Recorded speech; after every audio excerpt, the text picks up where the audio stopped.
Assalamualaikum warahmatullahi wabarakatuh. Alhamdulillahirabbil alamin wassalatu wassalamu ala Rasulillah ala nikmatillah wala quwata illa billah amma ba'du.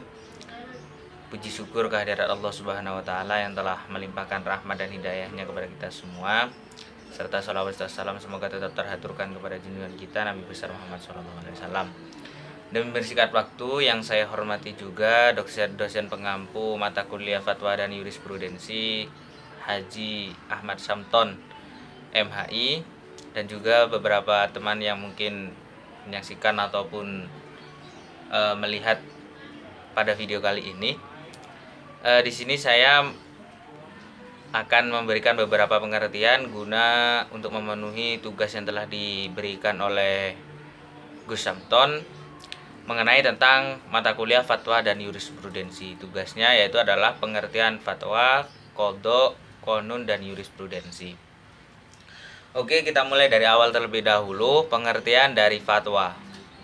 Fatwa adalah suatu pandangan atau tafsiran atau pendapat ataupun petuah yang mana secara resmi didefinisikan sebagai nasihat yang dikeluarkan atau petuah yang dikeluarkan oleh lembaga yang resmi yang diakui otoritasnya dan disampaikan oleh seorang mufti atau ulama.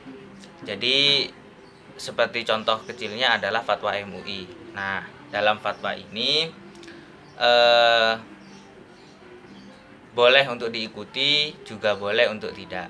Nah, jadi tidak ada kegiatan, tidak ada suatu ikatan untuk paten seperti lainnya hukum positif. Itu mengenai tentang fatwa. Di Indonesia salah satunya yaitu ada fatwa MUI.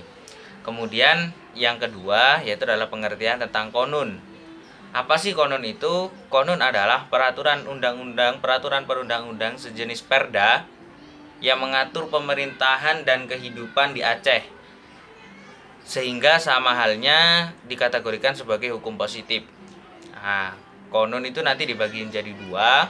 Ada qanun kota dan kabupaten yang disahkan oleh DPRK. Kemudian ada qanun yang ada di Aceh yang disahkan oleh DPR di Aceh. Nah, qanun ini hanya diterapkan di Aceh. Istilah lain adalah perda syariah.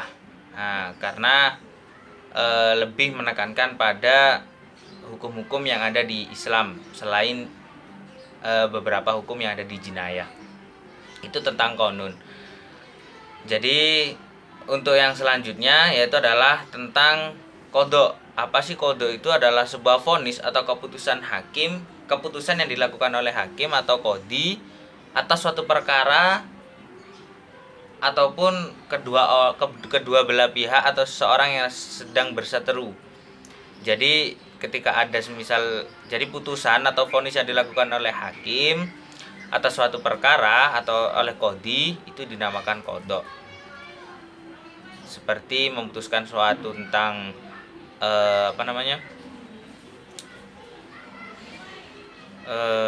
seperti gugatan ataupun permohonan dan lain sebagainya. Kemudian yang terakhir yaitu adalah jurisprudensi. Apa sih jurisprudensi? Jurisprudensi adalah keputusan-keputusan dari hakim terdahulu dan dijadikan sebagai pedoman bagi para hakim yang lain untuk menyelesaikan suatu perkara yang sama dan tidak diatur di dalam undang-undang. Maksudnya tidak diatur di dalam undang-undang adalah keputusan keputusan yang tadi yang telah dimuat oleh hakim itu tidak diatur dalam, maksudnya tidak dibukukan dalam suatu undang-undang. Jadi hanya sebagai acuan ataupun pedoman ketika seorang hakim di masa yang akan semisal di masa sekarang untuk memutuskan suatu perkara yang sama yang mana perkara tersebut pernah terjadi di masa lalu. Itu adalah salah satu definisi dari jurisprudensi. Mungkin itu cukup saja 4 itu karena untuk memenuhi tugas. Jadi mulai dari pengertian qadha, jurisprudensi, kemudian fatwa dan qanun. Semoga bisa bermanfaat untuk para penonton dan juga yang lainnya, dan untuk kehidupan nantinya di masyarakat, agama, dan bangsa. Sekian dan terima kasih dari saya. Assalamualaikum warahmatullahi wabarakatuh.